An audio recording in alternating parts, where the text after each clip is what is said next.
is about to go live. So live on Facebook, live on YouTube as well.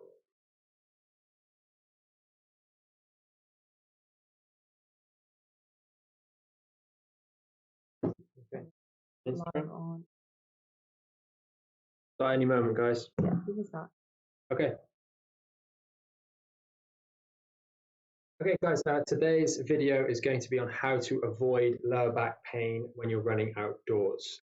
So a lot of people are doing their exercises outdoors, making the most about that sort of 1 hour, one bit of exercise a day at the moment. And we're seeing over here in Hyde Park, a good few people going out for runs during the day. And running is a great form of exercise, but there are probably a lot of people watching this, maybe even yourself, who aren't runners, who are normally in doing other sorts of physical activity, who are now taking out to outside to get that bit of cardiovascular in.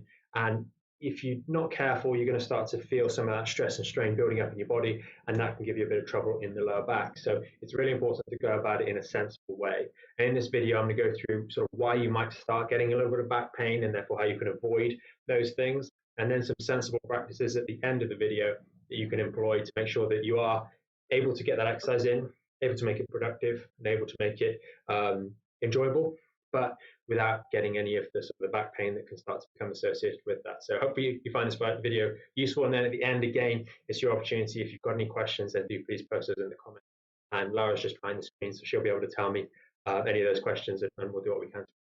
So without further ado, why are you at risk for getting that lower back pain when you're doing the running? First two points go hand in hand, and it's that you're probably running either too slowly or you're running for too long, or both, i.e. long as in distance.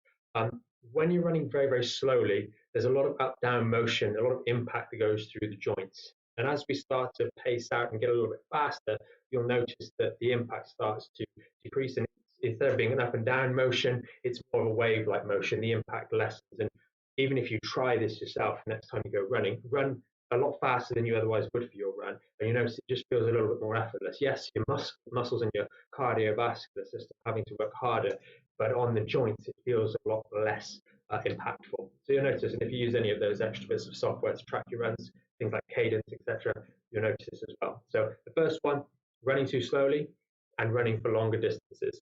We'll get into what we can do about those later on. The next one is, what are you doing after your run? And we'll tie this one in a little bit to a common ailment with longer distance runners, which is going to be shin splints. What essentially happens here is that there's excessive working of the muscle in the calves in the lower leg, and that starts to pull on the attachment site with the bone, and that creates a bit of inflammation around that junction area. And after your run, if you finish a run and you're then stretching and you're pulling on those joints and those attachment sites during the run, and then you immediately go into some aggressive stretching straight afterwards, that can be problematic. By the same token, just finishing your run, sitting on a park bench, or sitting on the sofa, bent over forwards, can equally be problematic for different reasons. So we need to have the right sort of protocols after we finish the run to really make sure that we're not putting our back in any trouble, and we're mindful of the stresses and strains that are going through those bodies. Or through our body. The reason I mentioned the calf is because think of that the same in your lower back. It's had a lot of compression going through it. Last thing we want to do is finish our run by bending down to touch our toes for 5-10 minutes. That's going to put a lot of compression. Although it's going to stretch out the hamstrings and maybe the glutes and calves, it's going to put a lot of compression through that lumbar spine. So there are other more sensible ways of approaching that. Last one is, everyone wants to get their exercise every day because it's an excuse to get out of the house. But doing too many successive days of running is going to be problematic. Again, if you've not been doing running, for those of you that actually do running as part of your regular routine and you're doing this daily anyway, this probably doesn't really apply to you. But for a lot of people, even like myself, who don't do too much running, your body, if you actually listen to it, will feel the impacts of that run. So doing them every single day or 3 days this week, you're going to find that on the 3rd, 4th, and 5th day, your body's really going to be unhappy with you. Be sensible. Don't do too many runs in successive days. Now, the next thing is, what can we actually do to avoid getting the back pain after running? What can we avoid? What practices can we have to avoid the pain coming on in the first place or getting worse? And avoiding is so much better than trying to deal with the back pain, because some simple steps here can really help you avoid getting it in the first place at all. So I already alluded to this in the first point. Run faster with lesser distance. Just as a side note, because we try and look into these things ourselves. Anyway, earlier this week I was doing a bit of research for my own sort of pacing on my runs. I came across a sort of forum where they're a little bit more geared up towards running. I'm going to paraphrase this for you guys, but essentially they were taking an arbitrary number of an 8-minute mile as a good pace. And if you're not running faster than an 8-minute mile, that's probably a little bit too slow to be running for extended periods on end. And their suggestion was actually focus on doing just 1 mile or even less at that pace, because that tended to be fast enough to mean that there's less impact on the joints. Going any slower than that, you start to get into too much of that up and down motion. That's a nice one. There wasn't any research that suggested that an 8-minute mile is the point, but it was just something that they kind of picked up. And if you, again, do this as an experiment, like I mentioned earlier, go out running quite quickly and you'll feel how much easier it is on the joints. So try and run faster for shorter periods is the first bit of advice. Find it a lot more effective on the joints and decreases the load on your lower back. It might even be that you're doing half-mile runs followed by a walk.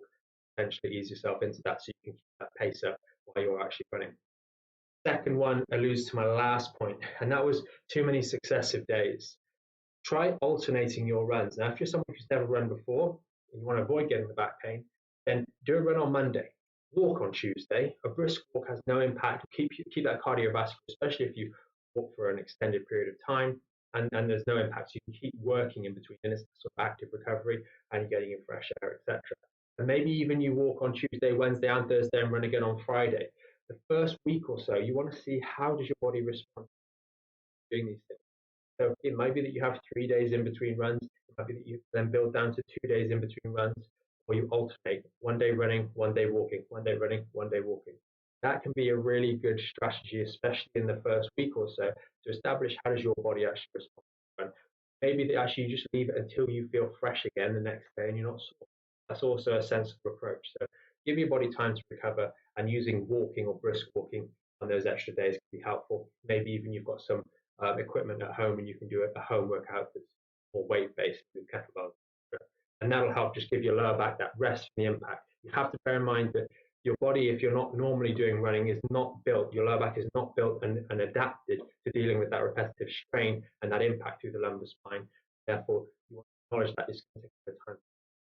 Even though you might get away and feel great after that first run, just recognize that your body does have to adapt. And that brings me to the third point. If you think of running, and this example you need to take it with a bit of a small pinch of salt. If you think of your running activity as if you were in the gym doing a deadlift or a squat or a bench press, depending on what your preference is. If you went into the gym day one and you were bench pressing 50 kilos for argument's sake, and you did your 10 reps, you wouldn't expect by the end of the first or second week to be bench pressing 100 kilos. Bench pressing 80 kilos for the same number of reps, you'd think that would be very, very silly. There's no way my muscles and joints have adapted in that time, and that's a problem. With running, we've heard of stories time and time again of a patient or a person will start running on day one and they'll do maybe 1K, 2K, and then by the end of the 3 or 4 week period, they're doing a 10K run or trying a 5, 6K run. That's a 3, 4, 5, or maybe even more 100% increase in load on their body in the workout in 4 weeks' time or 3 weeks' time what it was on day one. So don't try and think of it a little bit more as weightlifting and applying that to your process of increasing your running rather than just jumping up exponentially in the amount of work you're expecting to deal with, especially when it is running if it's something that's so different and you're not normally doing running on a daily basis. The next one is really having a good post-workout routine, and this kind of ties in two things. One is going to be an exercise for you, which you can probably guess what it is, and number two is this approach to stretching. Now, I alluded earlier that stretching immediately after the workout, aggressively after the run, might not necessarily be the best routine. But if we intertwine this a little bit, we have a nice warm down, maybe you finish a run, just go for a little walk, good posture. A lot of time towards the end of the run, we might be hunching over a little bit, especially if we're very fatigued. You have a little walk, a little warm down, maybe you do a few light stretches, very short holds, just to get those muscles happy, make sure you don't cramp up. Then later in the day, do a more objective stretching routine. Give your body a little bit of time, do this one exercise, which I'll touch on in a minute, and then do your stretching later. The second thing you can also do is spend a little bit more time stretching. If you're alternating your running days with your walking days, on the walking days, spend a little bit more time stretching. because those tendons haven't had quite as much load as the days that you've been running. So you'll find that's a lot easier. We have to work to keep our hip muscles or hip joints, sorry, as flexible as possible in this time frame, because the hips ultimately, if they start locking up, you're going to find you're going to get back pain a couple of days and weeks afterwards because your hips aren't moving as well as they should be. You do need to do the stretching, but maybe moving that to a different point in the day would be a little bit more effective for you. And then finally, the stretch for you. Love this one. It's using a towel again. So if you're on yesterday watching the live, you'll remember this towel, not rolled up quite as tightly or quite as much, but this is about the size of a foam roller. I would suggest using a towel instead of a foam roller.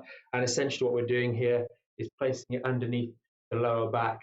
So it's actually providing that arch to the lumbar spine.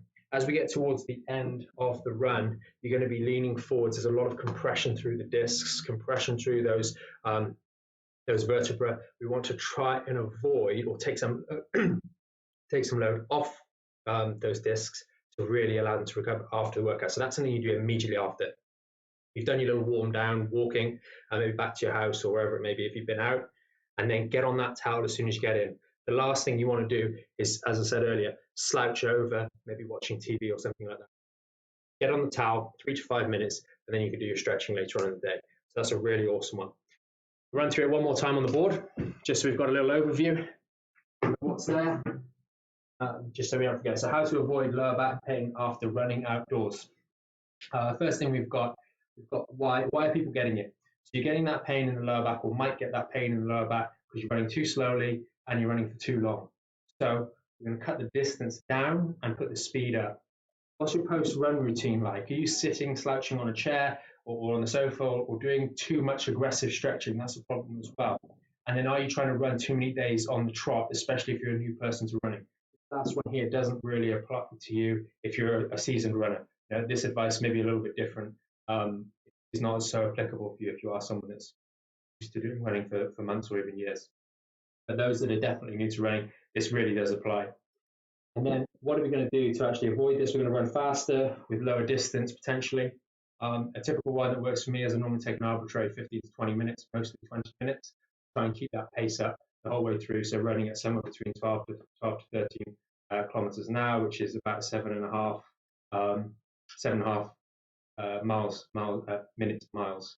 So that's a good pace to aim for. And if you can't do that, then run for 10 minutes. Or if you can't do that, then run for 5 minutes. But try and get that pace. We mentioned earlier that 8-minute mile pace.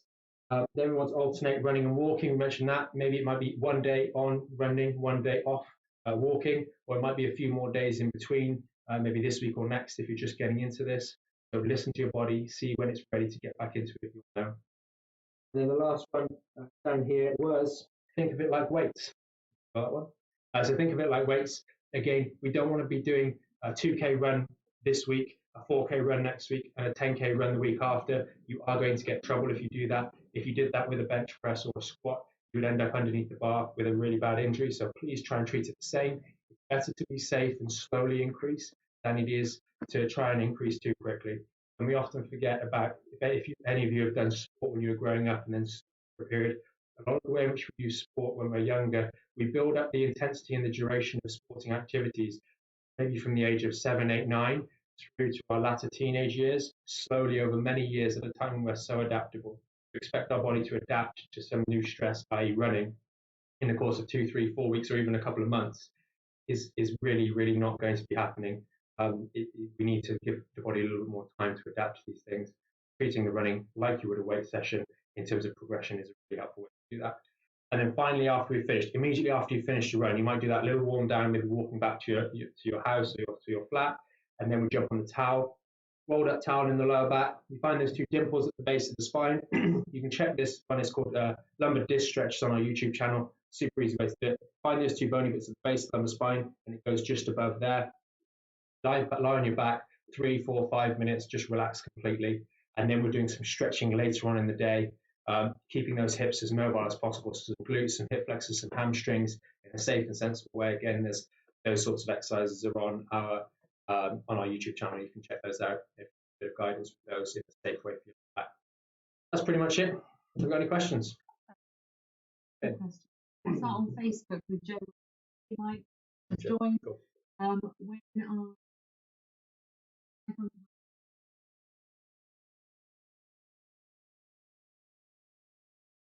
No. It might be that you're running posture. So if you're running uphill, then you might be leaning a bit too far forwards. I definitely pay attention to your neck posture when you're running.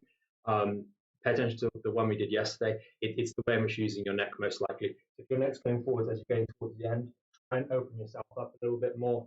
The towel exercise that I mentioned yesterday on the live, where you're placing underneath the neck, will really help just open out that neck, but it's most likely the repetitive of that neck. I'd avoid that in any sort of shoulder stands or anything like that that's going to crumple your neck down like that. Do the towel exercise. That'll help ease some of the tension there and focus on your posture when you're running shorter distances so you don't quite get so fatigued and leaning forward at the end of the run. Okay. And a little bit of ice if you are getting more pain there. I'll move on to you. So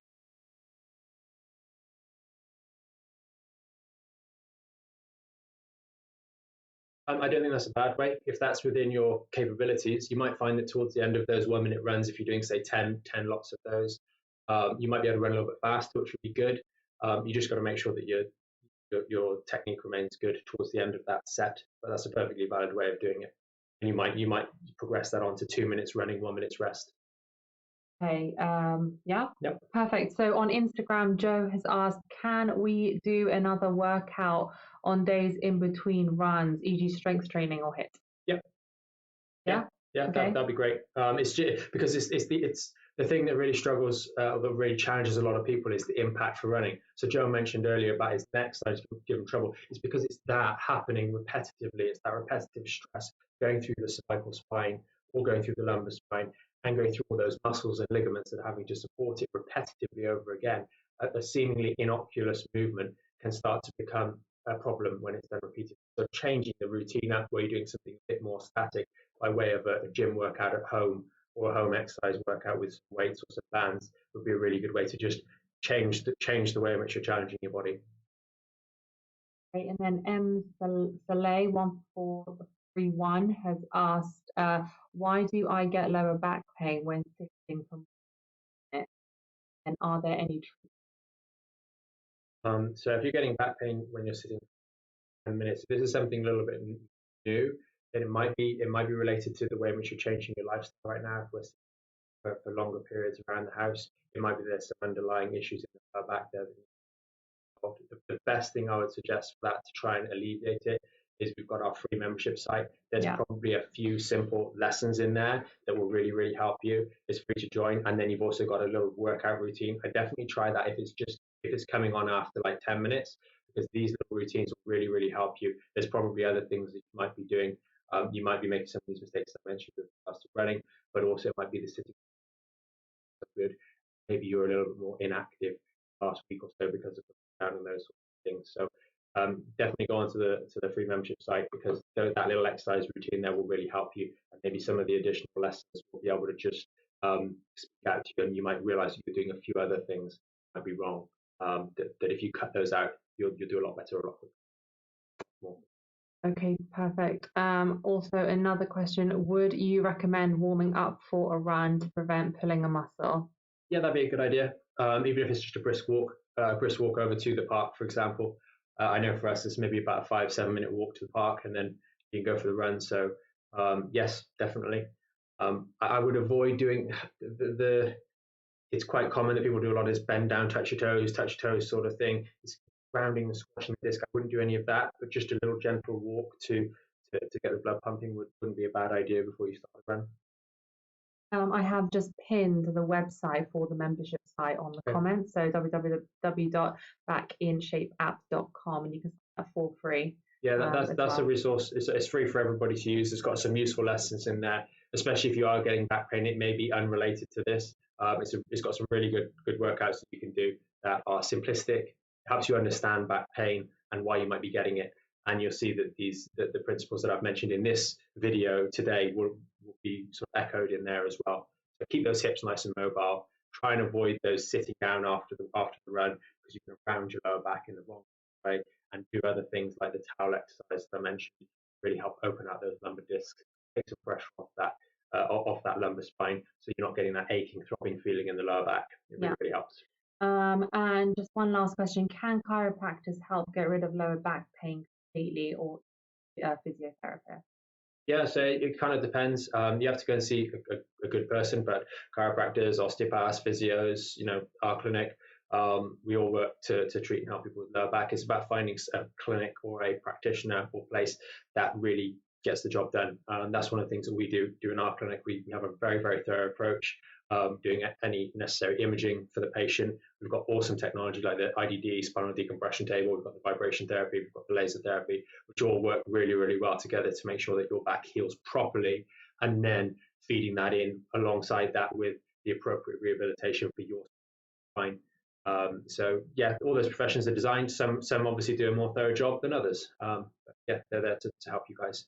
Back pain may be a bit more difficult right now, which is why we've been directing patients a little bit more to put together that free membership site. I think that is everything. Okay, well, Wonderful. guys, that's it for today. Hopefully you found that one. It's a little bit of a longer one today. Hopefully you found it helpful, have found it useful. And again, we're going to be doing these videos every weekday, 2 p.m. So if you've got any questions, get in contact with us over the weekend, so we can put those in the queue for answering on Mondays live.